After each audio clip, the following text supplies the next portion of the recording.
to this another session of Out of Mind. My name is Dr. Ritisha Nagar, and some of you may have attended the first session. So just like the first session, we're going to have a very interesting topic of conversation today, which is sexual fluidity or samaj. And I've never spoken about LGBT topics. I've never taken this up. Probably because I've always felt like an outsider. Probably felt that I didn't have the ownership, or I felt that I was not adequate enough to comment about it. So, but I really wanted to pick up this topic anyhow. So I'm very glad that I've taken up this opportunity to, converse on about the LGBT community and the various facets to it. Some of you may have heard about the psychiatrist's name. He's a pretty famous psychiatrist, but maybe you've not. So his name is Thomas Szasz, and what Thomas Szasz said was that mental illness is a myth. Okay, so according to him, he said that mental illness is a label that we give to any individual who's different from us. So we just say that acha ye to pagal hai kyunki humse alag hai. So well, that is you can say it's a very contestable statement that mental illness is a myth or not.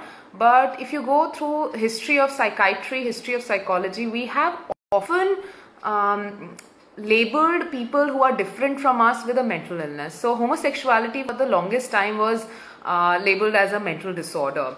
In fact, it's only recently that transsexuality was removed by WHO as a mental disorder.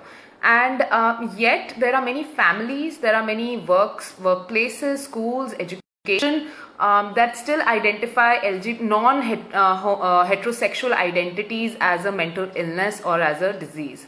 So I have a few incidents to share. Very quickly I do that. When I was in first year of college, which was in 2007, quite some time back. So even though it feels like I was in college yesterday, but times were very different. So feminism as a word was not as popular, or you can say infamous, as it is right now. Nobody talked about feminism, nobody talked about LGBT rights, there was no woke culture, etc. So we had a teacher who made a comment like, homosexuality is not natural or something of that sort. Now, unlike present day circumstances and situations, especially in certain really good colleges, you have a lot of woke students who call it out, who'll question it, who'll say this is wrong. But in 2007, many of us kind of shamelessly stood there and didn't say anything. We didn't feel anything wrong in the statement that homosexuality is not natural.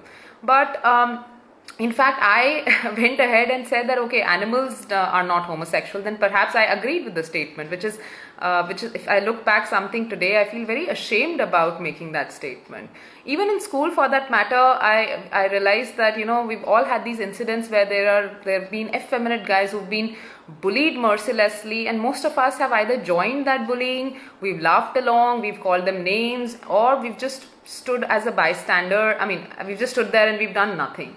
So some of these, but over a period of time, as I grew up, I realized that how my thinking, my prejudices, my beliefs were so horrible, because they were not just not liking ice cream. I don't like ice cream, or I don't like, let's say, I don't like, let's say I don't like flowers or roses or something like that. It could be, it was me not liking someone else's identity to the extent to which I was ready to not give certain groups of people the basic human rights, and that is not at all right.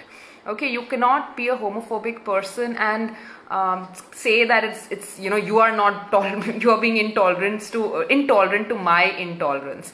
So well, all in all, 2020, here we are, whatever kind of year that we are having, but still I think homophobia, like someone has said, this is not my statement, but like someone said, that homophobia is no excuse, for the lack of homophobia is no excuse for the lack of a better word to be an asshole, really.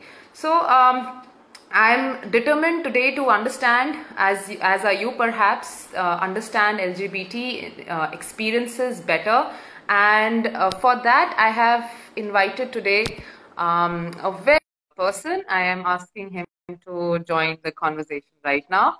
So now his name is Chaitanya Srivastav, and Chaitanya Srivastav is someone who describes himself as a bundle of contradictions. And I am still waiting for Chaitanya to Hey, join us. bro. Hi, Chaitanya. What's up? Hi. One second. Can you hear me? Yeah, Yes. that's great. So, about Chaitanya, Chaitanya is from Calcutta. You're still in Calcutta, right? You're Yeah, still speaking in from Calcutta. Calcutta? Yes. Okay. Still in Calcutta. He is pursuing a bachelor's in journalism and mass comm from Amity, Noida on a full scholarship. Let me also mention Yeah. that here. I don't know how you figured that out. Did I mention it? No, you didn't. But I remembered. So he does a lot of things. He writes for the Telegraph, the entertainment and lifestyle section. He has worked for MTV, Viacom 18, and Scholastic India so far. He loves Harry Potter and Marvel so much that he has them tattooed. Can we see that, please? If So I have the Deathly this, Hallows here, oh, and that's nice. this is like I can't show this. 1 minute. This is like the Marvel symbol here. It's like Impressive. yeah. That's very impressive. So, he likes to read almost everything: historical fiction, fantasy, non-fiction. He enjoys watching movies, regional, contemporary, cult to documentaries. But in his own words, he's a complete sucker for tragedies. So I'm sure he's enjoying this year right now. Absolutely. Yes. It is giving me so many good idea leads for upcoming films that I can work on.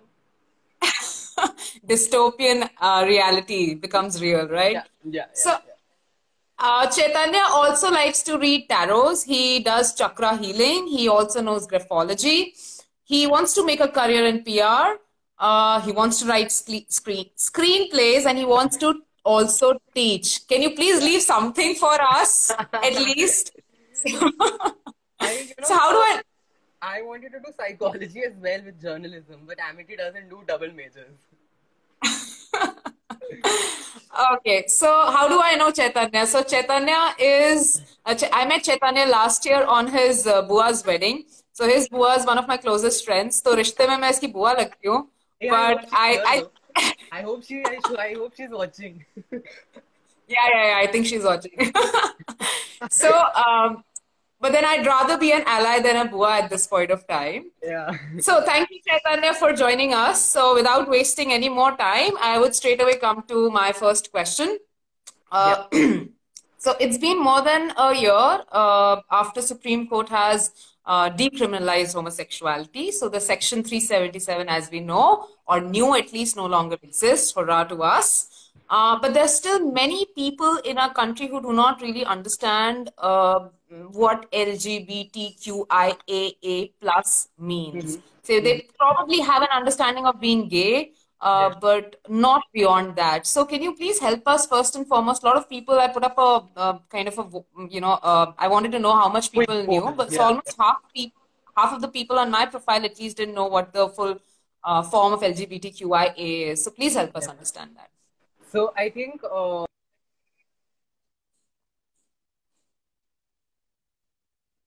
LGBT that has been around for quite some time now. So a lot of people are aware about it. Chaitanya, Chaitanya, So just 1 second. I think your yeah, video got a little stuck. Yeah. yeah. So, and you got just speak a little louder. I think we got a Yeah, yeah. request for that. So I think you know what this the LGBTQIA plus उसमें LGBT has been here for a long time now. So quite a few Right. people are aware about it. So but I'll still explain the LGBT. So the LGBT was L stands for lesbians, G stands for gays, B is for bisexuals, T is for transgenders, and then the next acronyms that got added on has a history. So they started got it adding on only when people started identifying themselves as those of the part of the community.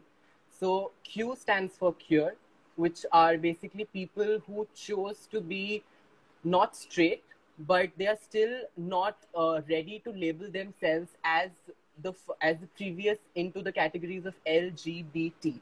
So they are queer. Then there's something, the next Q stands for questioning. Now, what is questioning? It's very interesting because a lot of times people are not sure of who they truly are. Like probably they have, Mm-hmm. they know that they are straight, because most people, kids know that they are, Yeah. they're supposed to be straight. But then sometimes we Mm-hmm. have feelings inside of us which we haven't explored. So they're still questioning. So bi curious, gay curious, all of these come under questioning. So this is the bracket of people who are not sure. But again, it can be like they can choose to be heterosexuals, or they can choose, okay, no, I'm this. So it's like a Mm-hmm. transitional phase. Then you have Mm-hmm. something called I, which stands for intersex. Now, again, intersex doesn't have a lot of recognition in India, or even for that matter around the world, because it is a little complicated to understand, and it's most of the time it's mixed up with transgenders, because intersex is defined as people who are born, let's say, with the male genitalia, but they don't have Mm-hmm. the opening. Okay, like for example, if you have a penis, the opening from where the semen flows out, it's not present. Mm-hmm. Or you Right. have balls, but then there is no, it's empty. As well as in women, Mm-hmm. you have vaginas, but then there is no opening to the vagina. So this is Mm. intersex. And then Right. finally, and then you have asexual. That is what the A stands for. And then Right. there is a plus, because there are more categories. There is pansexual, people who don't care about fluidity. Okay, they are, Mm-hmm. sorry, they don't care about gender and sexes, so they are more of sexual fluid in nature. So Mm-hmm. that. Wow, that's very interesting. I think we've never had this question, at least while growing up. How do you know you're straight? Like you said, that Yeah. by default setting दिमाग में होती है that you're supposed to be straight, right? But Yes, then, because you don't see examples, right? Like you're seeing your own parents, they're married to each other. They don't talk about it. right. Right, right. Speaking of parents, now I think again something very cliched that we've heard so much, probably keep hearing off and on, is that homosexuality is not something that is part of our culture. कि हमारी सभ्यता नहीं है ये पश्चिमी सभ्यता है और बच्चे बिगड़ गए हैं कुछ वेस्टर्न मूवीज वगैरह देख के एंड इट इज पॉसिबल कि जो बिगड़ गए बच्चे उनको इलेक्ट्रिक शॉक देके या थेरेपी देके वापस स्ट्रेट बनाया जा सकता है तो what do you have to say for this या So I think पहली बात तो ये है कि a lot of people in our country specifically, there are no conversations. Okay, people don't want to have conversations. So if you don't want to have conversations, you don't want to indulge into anything that you do not agree with and that you do not know. So a lot of people, I'm pretty sure यहाँ पे भी they wouldn't know that LGBT or the idea of homosexuality has been in the Indian subcontinent for a very long time. I mean, it's been there as long as the entire human civilization is probably. And to point out a couple of examples that that are very interesting to me, and that I keep pointing out to people who give me this as a as a statement that right homosexuality is not Indian, it's Western, you're following the West. So I think the first thing that you need to look into is that when you read a little history in ancient India, there is this book called Kama Sutra, which is about sexual positions. So usme there is an entire chapter that is dedicated to homoeroticism, where you have pictures describing how two men come together to share the bond of love, and there are pictures very explicitly mentioning it. But if you would go and like let's say if you want to read this book, and it's not very readily available because it's archived, so it's not very easy to access, so people don't know about it. Secondly, when if it's very easy to access, it's a very small population of people.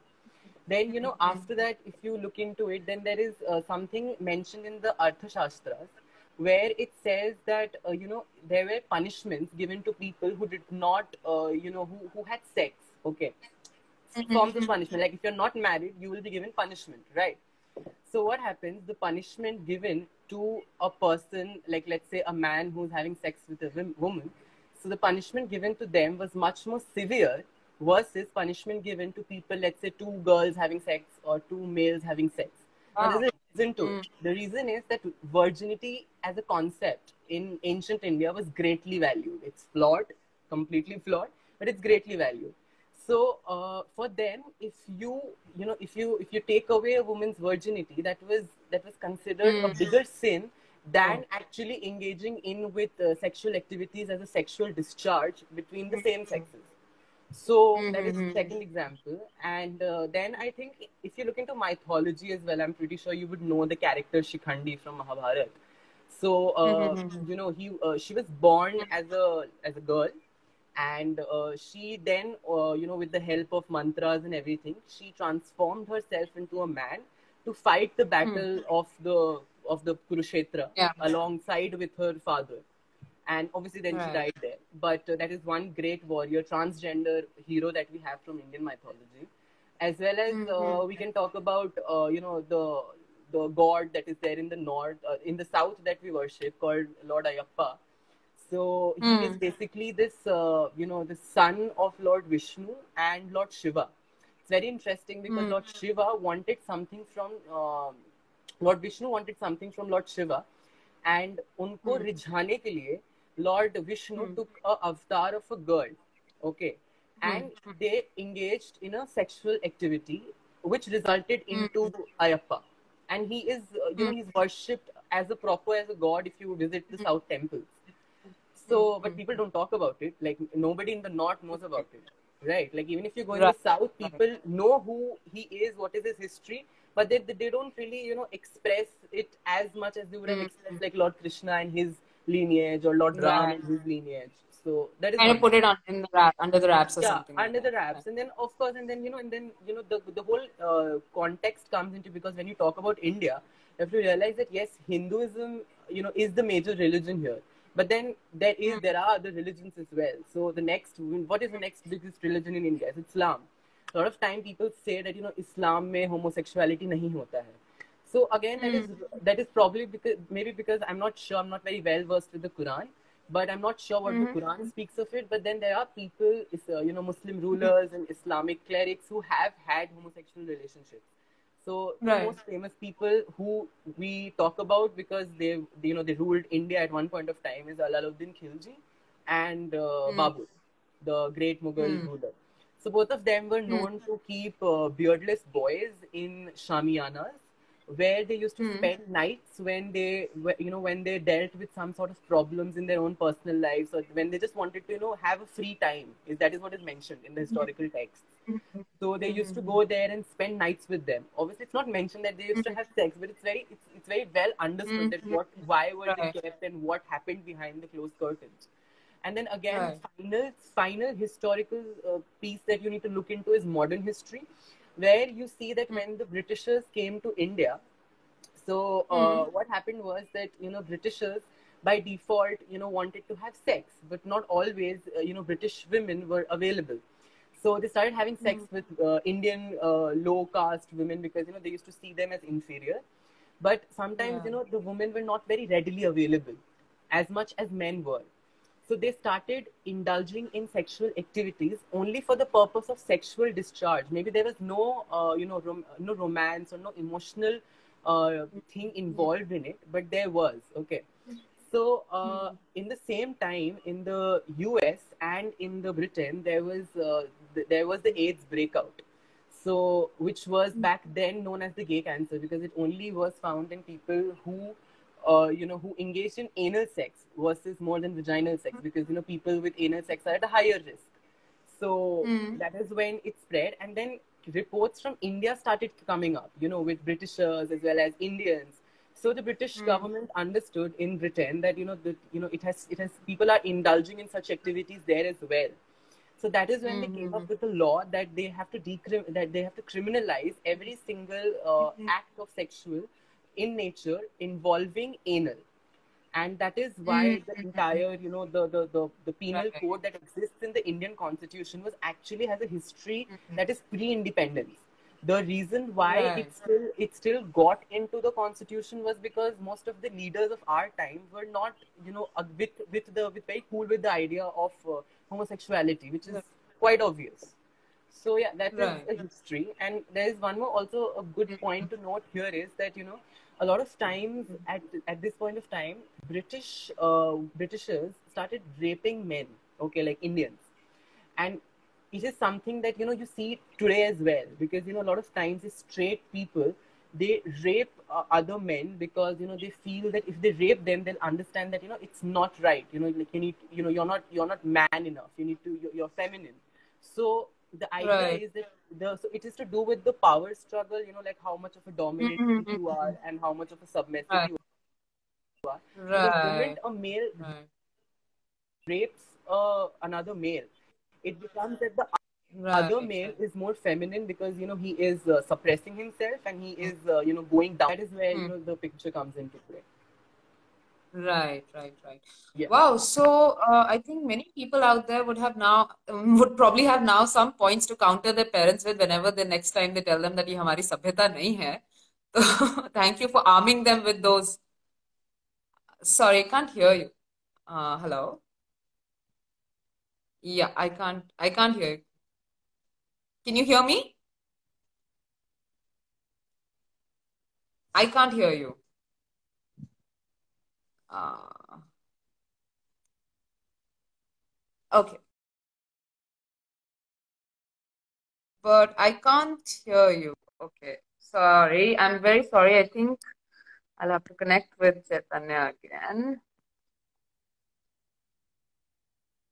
Yeah. So, just waiting for. Yes, we're back. Yeah, it's back. Yeah. Hmm. Right. So, my next question is that it's been, I mean, it's my curiosity or something that I've always wanted to ask, and I'm sure a lot of people, want to also ask that how do you come to know that you are not straight, first of all, and secondly, when do you come to know? How do you come to know? And how is it like to grow up in a family like the kind of families that we have in India? The schooling that we education यहाँ पे मतलब लड़का लड़की भी आप मतलब बात नहीं कर सकते like somebody yesterday was telling me some school in Kerala उन्होंने क्लास में पर्दे लगा दिए थे वन सेक्शन में लड़के बैठे थे और दूसरे सेक्शन में लड़की बैठी थी सो इस तरीके के कंजर्वेटिव कल्चर में especially given that there is a lot of bullying that happens in school setups. So, how is it growing up? I think the two-part question: when do you come to know? How do you come to know? And how is it like growing up in our families to be, someone who? So I think to begin with, how do you come to know and when do you come to know? So it's different for different people. I can't speak for everyone here, but I can speak for myself. Right. So I knew that I knew that I'm not straight quite early on when I realized that like beautiful blonde people. But at the same time, I had certain attraction also towards like these male film stars that I used to see, and Shah Rukh Khan is obviously charming as ever. So sort of thing that went around in my childhood, but I was not sure what it was until I grew up, and probably in my adolescence I looked up to two men holding hands, and that is when I looked up on internet, on Google. I remember typing and searching two men holding hands, and that is when the Google search pictures showed me not only two men holding hands, but then them also kissing, and them also close to each other, off shirts and everything. And that is it. I realized that this is like a thing. So I think Hmm. people can understand at different points of time. Some people get to know it from the very beginning. Some people know it as they move ahead on the ladder. Some people know it Hmm. very late. Probably they are married and then they realize, oh, this is Hmm. not my Hmm. true calling. So there are Hmm. different times because because I think we haven't discussed, because sexuality as a spectrum is very fluid. So it keeps evolving Hmm. over the time. Right. So you have to Right. you have to be open to it so that you can choose to proceed as and when it is going on. And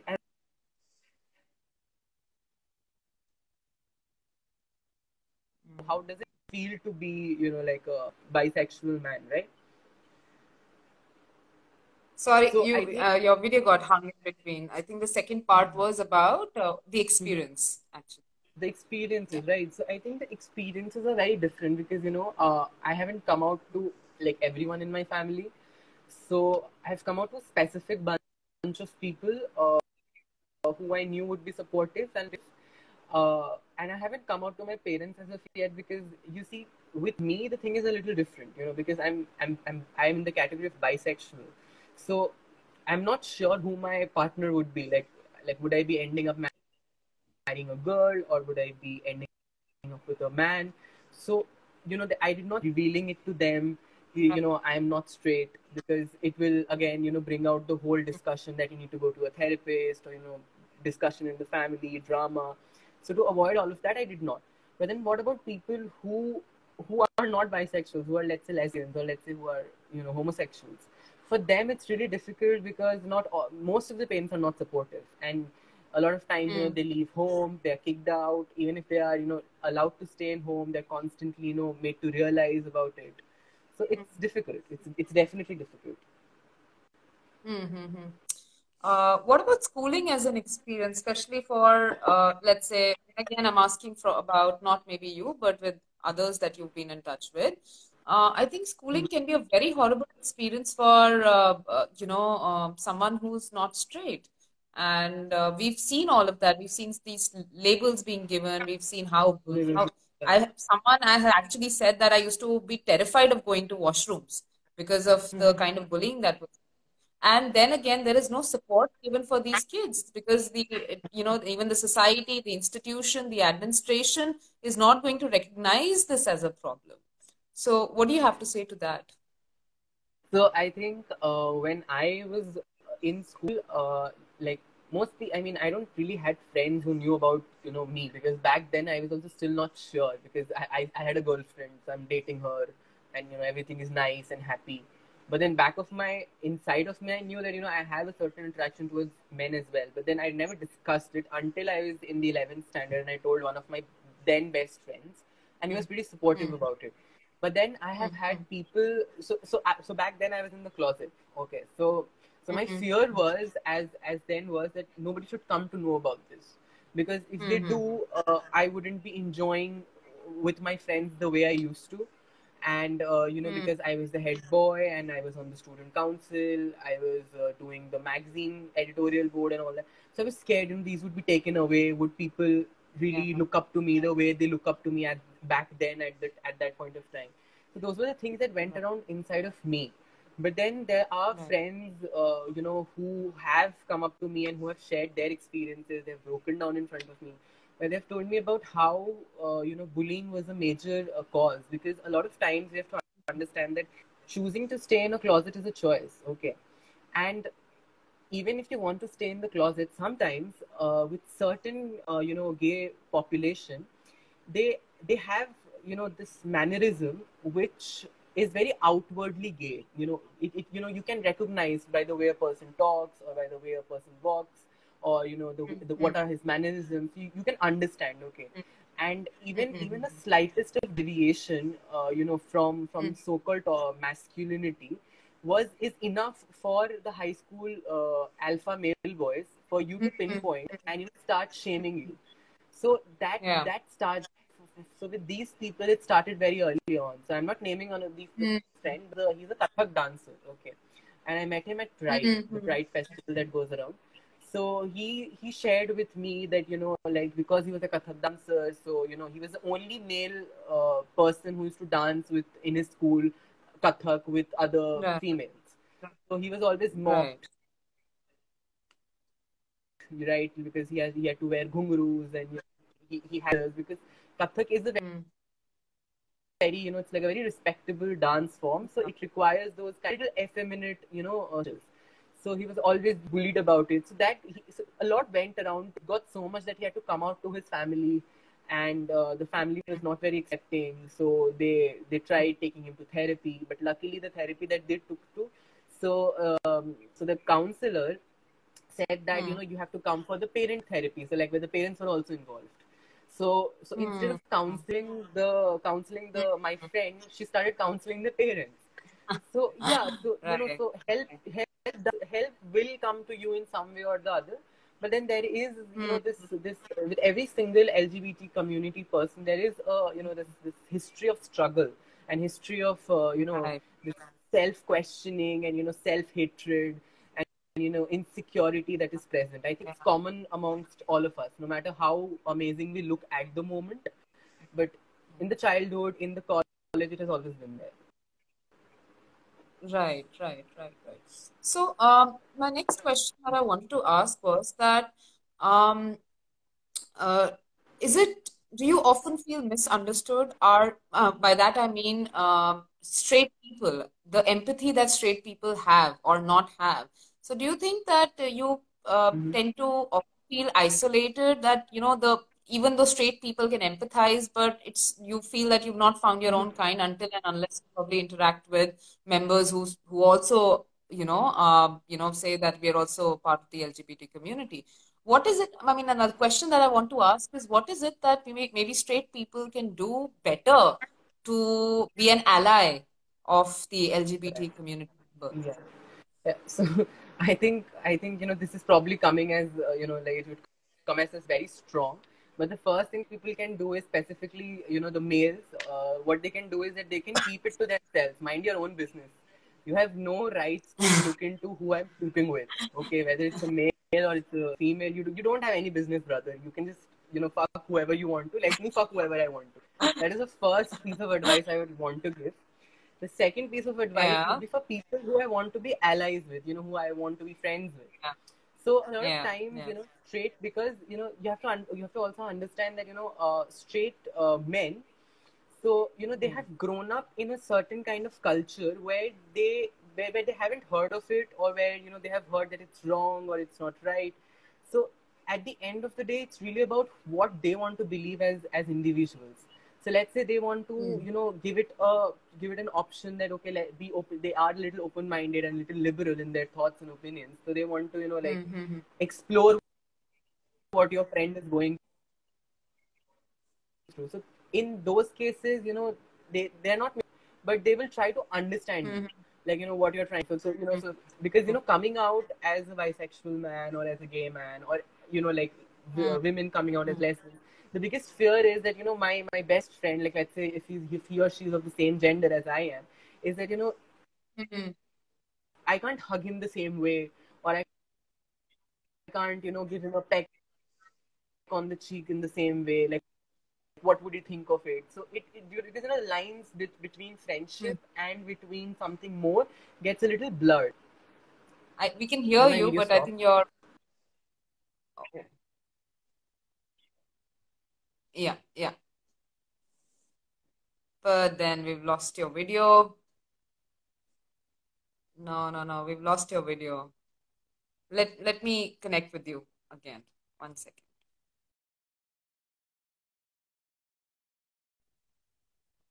Sorry, guys.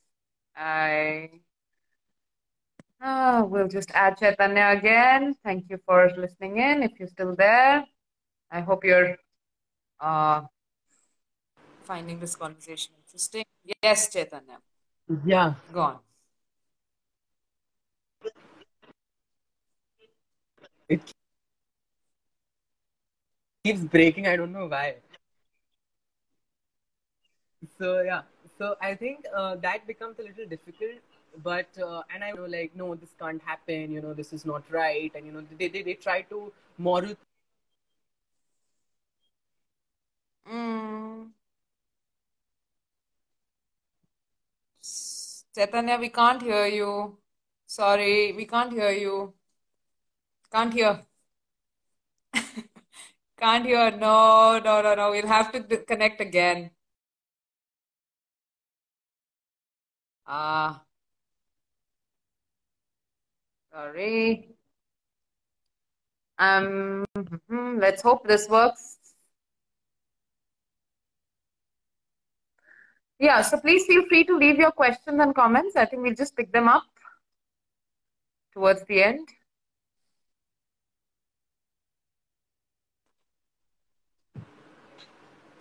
Yeah, Chaitanya. Yes, Testing. I'm Hello, one, not two, sure what's three. going wrong, but yeah, Yes, I think we can hear you I now. hope it Yeah, doesn't go now. Yeah, yeah. yeah. So yeah, so I think what I was saying was that for people who are a little rigid, like specifically straight people, I think the best is to give them some time and give them some space from you, and see if you can do your part of explaining it to them. Okay, your part is just as long as you're trying to explain them, but you can't change somebody's hate into love, because that is something for them to do. And so the best is to Mm, give them space for them to bounce back. If they do, well and good, reconnect, go out, have fun. If they mm, don't, you have to mm, let that friendship end there. And also, there was because we are talking about straight people here, so I read this. I think because there's a lot of psychology in play here. So people who are extremely homophobic have said to have experienced tendencies of homosexuality as well. And so the hatred is more inward as to why am I feeling this, because they can't accept it, and that is why they don't want people other than them to also engage in certain activities, because one, it's like pricking the bubble. I couldn't do it, so why are you doing it? You also can't do it. And the second is also the fact that the hate is so deeply enrooted in them that they don't want anybody else. So, Right. that is one of the other factors that comes into picture. Right. I think very interesting points you shared, especially the first one. Mind your business. So, my last That is question very is, true. Yeah. sorry, go on, go on. Yeah, no, that is very true, because I just recently got done with one of my friends, because initially she was very supportive of everything, or that is what she came off as. Then she met some boyfriend. She has a boyfriend now, and they're going strong or whatever. Now the boyfriend has an issue with me, okay, and now he's like probably snogging boy. So now my friend is also on her boyfriend's team for some reason, and she started going behind my back and spilling my beans with people, and trying to back shame me. So you have to understand that people are so involved in your life as if it's their life. Like, you do what you want to do, I'm doing what I want to do. How does it matter to you what I'm doing in my bedroom and with whom? Right, right. As long as it's not you, it shouldn't matter. Right, right, right. So, let's say there are some people who are watching this who may be out of the closet, who may not be out of closet, but they're looking for some kind of support, or they're looking to connect with like-minded people because, have a safe space, not be exploited, not be, unheard or judged. So, what are some of these platforms, if you may share with the listeners, where they can connect with like-minded peers? Why is Ushman laughing so much? So, sorry, we couldn't hear As a you. comment. I want to hear that. Chaitanya, we couldn't hear you. Sorry. No, no, no, no. Ushman is laughing in like shirt, Chaitanya. Oh, So yeah. yeah. Oh, So now I will. I can see his Yeah. comments now. Yeah. So I think I will. So I think to answer your question about people who are in the closet and who want to talk to like-minded people, I think a great place to begin is probably on Instagram. There are communities, there are people who are out and in the open, and you can know them Right. because they're very vocal about it. So just Hmm. following them and just dropping a hi in their DMs wouldn't really bother you much, because mostly we understand what goes around other people who are still in the closet, those who are out. So we always want to help other people, right? We always want to understand them because we know what they are going through, because we also went through the same cycle of Hmm. oppression for a very long time. So Hmm. in Hmm. that Hmm. respect, it's easy. So if you spot somebody on Instagram or on Facebook who's not straight, so you can always reach out to them, and I'm pretty sure that people will get back. The second and a more easier way to do is to attend literature festivals, movie carnivals, events, music concerts, because these are the spaces where a lot of people hop in. Okay, because around cinema, architecture, and these kind of professions, industry, they're very LGBTQ friendly, because inside maybe there are a lot of people who are LGBTQ. So Hmm. it's Hmm. easier for Right. so when Right. when you go to Delhi Literature Festival, you find a lot of people who you can talk to, sit back, they're readers, and they are LGBTQ people, or even if they're not LGBTQ community, they're always supportive of it. So it's nice to talk Right. to them. Third place is, I think, is to attend Pride. Like, Pride is probably the best way to get to know people, because it's a celebration of people who are LGBTQ. Right. And Right. the good part is that straight people also attend it. Like I had like five straight people who I attended it with, like my friends. I had no other LGBTQ friends, but all my straight friends came in there, and they were supporting me, That's as well as it was a nice way to dance, like ekdam in the middle of streets of Connaught Place on the red light cars right. all stopped, and we are like dancing like hooligans with balloons and colors. So even if Right. you don't have to come out also, over there. You can still be in Right. the closet and be a part of Pride and get to know people. Right. So it's a slow Right. process. And fourth, if you're not very vocal, and if you have apprehensions about attending an event or talking to people, I think a counselor would Mm-hmm. might help, because Mm. counselor is the therapy or Oh, we are stuck again. Sorry. I'm sorry, guys, for this. Uh, let's add him again.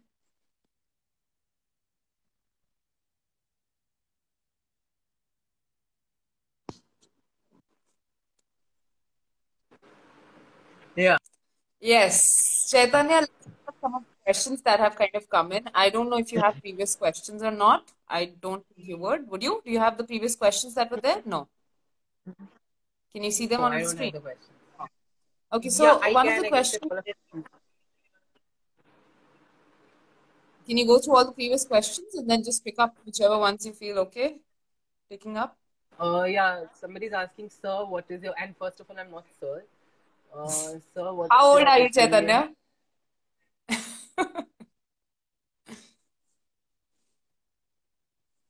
Couldn't hear you. Can't hear you. Oh no.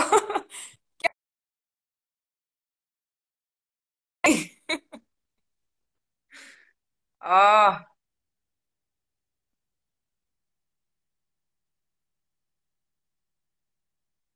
Mm-hmm. So till the time we wait for. Oh yes. Huh, let's hope it's stable Yeah. this time. So there's Yeah. yeah. So there's this question very interesting. It's about sir, I'm not sir. Opinion on how the Bollywood movies portray homosexuality. Do you think they influence the homophobia and reinforce their thoughts completely? Okay. So without a doubt, the mainstream Bollywood movies have always had this way of trying to, bring in the LGBTQ population by giving them representation, but the kind of representation that they have given is, it negatively reinforces the Yeah. entire, the toxic masculinity and heteronormative culture that we live in.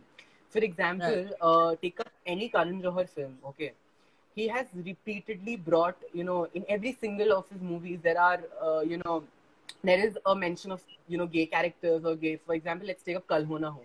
The entire friendship, the bromance between Saif Ali Khan and Shah Rukh Khan, and how Kanta Ben reacts to it is extremely homophobic in nature. Okay. Mm. Second, if you look into Kabhi Alvida Na Kehna, so there's a one-liner, okay, but I remember I picked it up. So Shah Rukh Khan and Rani Mukherjee are walking down the streets of New York, and Shah Rukh Khan is trying to explain her, is giving her a book that says how to deal with your marriage, okay, and Rani is saying that I don't want this book, because my marriage is anyway doomed. So what she does, he turns to a random stranger, man, and he's like, "Would you want to read this book?" So he turns and he's like, "Why would I need it? I'm gay." So that's again, Mm. it acts in two ways, because one, it shows that homosexual men are not capable of monogamy, or homosexual men can't do marriages, or what, I'm not Mm. sure what he tried to portray with that, but that is Mm. there. And third, we all know Dostana, he made a complete Yeah. mockery of the entire thing. Recently, we have had a shift where we have Ayushmann Khurrana going on screen and kissing a man in Shubhanga Mm. Zada Savdhan. But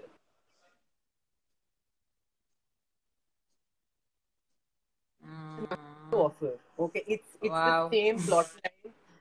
It's like just that it has the element of, instead of the man falling in love with the princess, he's falling in love with another prince. But yes, it does one thing, is that the target audience for that movie is not the LGBTQ community. It's the general masses. Okay, it's the people in the rural India. It's the middle class families, and it's people who do not talk about LGBT. So people, because I watched Shubh Mangal Zyada Savdhan on the first day of its release. It was an evening show, and it was a packed house. It was PVR's biggest screen, PXL, like around 500 seats, and the entire hall was filled with people. And there were like elderlies, there were young couples, there were school students. So probably most of them had seen the trailer. Some of them would not have. Some of them have an idea. Some of them just wanted to come in because it's Ayushmann Khurrana, whatever it is. But it started off conversations. So yes, that. And when we talk about movies, I think it's very important to understand that Bollywood might not have given you good movies, but then there are Hindi parallel cinema which have come out time and again and given you beautiful LGBTQ films, like there was Deepa Mehta's Fire, which is a remarkable film on lesbianism. Even a very recent film called Parched, which has Radhika Apte and the other actress, I don't remember her name. Do you remember the other actress in Parched? There's a scene where so there's a scene where Radhika Apte and the counter female protagonist, they have an intimate scene where they are kissing and touching each other's breasts. So so to show how it's very normalized. And also one great movie that I can think of is Kapoor and Sons, because it's a great film. And it talks about homosexuality without even trying to talk about it. Yeah, like Finally, Karan Johar got it. Finally, Karan Johar got it right, but you have to understand that Karan Johar did not write it. Karan Johar did not direct it. He just produced it. He just threw in the money. So, and I still don't trust Karan Johar with his writing and direction, because the last he did Student of the Year, even he made a mockery out of it, because he had the dean, Professor Dean, who was gay, and he was ridiculed. So he was turned into a laughing stock. And it's very hypocritical of him to do it, because you yourself are a part of the community, and you yourself are the catalyst for so much of hate that that goes by, because you have to understand that your movies are watched by large. So to answer that question. Right. So we have about 7 minutes now. So you want to pick up another comment or question? I want to keep doing this. I can. But yeah. I think our viewers, or I think people who've been tuned in, I think they're enjoying this. I think they would also like for you to continue, but we do have 7 minutes before it gets disconnected. Yeah. Or if we have you disconnecting us first. Yeah, one of my friends is asking, Pushpak, what are we talking about today? So Pushpak, we are talking about the entire LGBTQ, how it is in India today, about sexual fluidity and things that goes around with LGBT. That is what we are discussing. Ashima Bua is here. Hi. So there is this one question, I don't know if you've accessed this or not, wherein as someone who isn't attracted to one gender, is it typical to feel guilty on passing as being in a heteronormative relationship? So I think I'll repeat the question. As someone who did you get this? Yeah, okay, go on. No, again. Yeah, again. Okay. So the question, as someone who isn't attracted to one gender, is it typical to feel guilty on, in quotes, passing as being in a heteronormative relationship? Okay, so I think the idea here is, a lot to do with bisexuality. Here is what I can understand, because it's little towards that angle. So the thing is that when you're attracted to, let's say, when you're not bound by the gender divide, when you're open to any gender, and you're attracted to them, and let's say you are in a let's say you're in a marriage, and you are married to your wife. So I think the guilt factor can come in as long as you are keeping it to yourself. So the first thing that I would suggest is tell it to your wife. Okay, tell it to the person you love. Even if, like, let's say if you're not married, let's say if you're in a relationship, if you're in a heteronormative relationship, So you have to let the other person know instead of keeping them in the dark, that, you have to tell them that I'm attracted to them as well. So that, that opens up a lot of conversation, it's transparent, there is communication. So even if you're feeling guilty at times, let's say, because, it's inherent in you. Like, let's say you're in a restaurant, you're a man, you see another man coming in, and somehow your eyes move towards it. So if your wife or your girlfriend notices, so instead of going all crazy about it, she would join in with you. Okay, like she can. I mean, I don't know. So so you have to explore about how it goes on with your people, because again, Right. so that is what Right. we do. Right. I think we can I take up think one more question. I think there was this one question here. Uh, can you share your thoughts on the recently introduced trans persons bill and the lack of LGB support for the movement against it? Yeah, okay. So the trans bill, so for those of you who don't know, the trans bill is about that, is recently that it got passed in our Indian Rajya Sabha and Lok Sabha. It is to do with that transsexual community have to come and prove out in front of a group of lawyers and, I don't know, like judges, that they are really transsexual people. And how do they do that? They have to strip down all their clothes and be completely naked, for let other people to to see them, and then they'll be given certificates, and then they'll be declared as transsexuals. And then there's a lot of to do with how they're being stigmatized, and like they're being pushed into one corner of the society and in the end of the social Right. spectrum. So I think Right.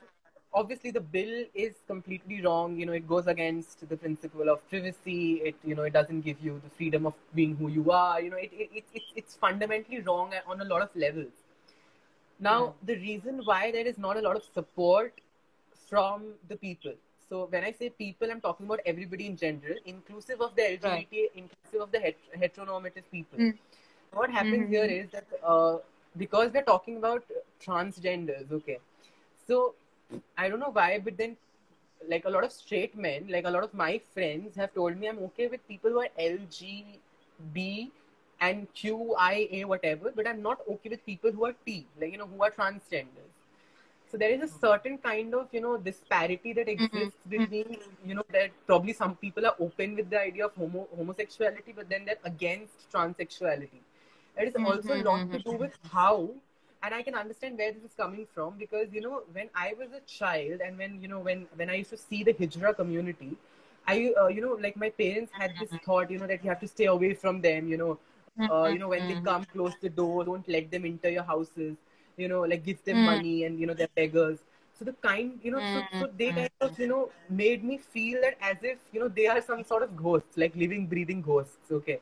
And I have to be afraid of them. So even today, like sometimes if I'm walking by, and a trans woman comes, and like she wearing a man in a sari, like it's in Connaught Place. So sometimes I'm a little taken aback, but then consciously I have to remind myself that I have to work against it. So Right. that comes from your own self. And as far as why the LGBTQ community is not showing enough support, so I think a lot of people are, because the Pride festival that happened last year in November, the annual Pride. So the entire theme was against trans bill. So probably you don't know, or probably you're not that aware. But again, yes, even inside the LGBTQ community, the transgenders, the support given to transgenders by the other members of the community is not really high. Again, it has to do with the kind of internal sort of the kind of build that you have.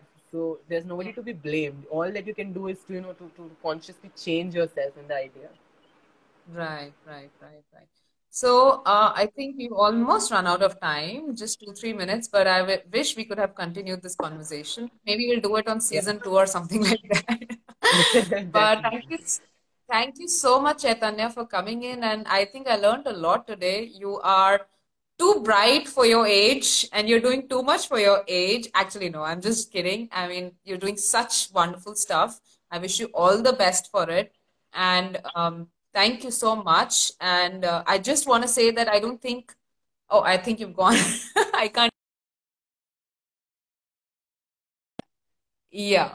So I just wanted to say this one thing. I don't think there is um, any community out there that has been so secularly persecuted against by all communities and all religions. They've been called mentally ill, they've been called diseased, they've been called immoral, they've been called that God doesn't love you, they've been called criminals, they've been arrested because of their identities, because of the people they love. And I think because they've faced so much of horror over the years, I think I completely agree with Supreme Court order, which came in late, but they said that history owes LGBT community an apology, and I completely agree. So kudos to the LGBT community and their spirit and their resilience. Thank you, Chaitanya, for being here with us. I hope you enjoyed this session of Out of Mind, and I'll see you next week. Bye-bye.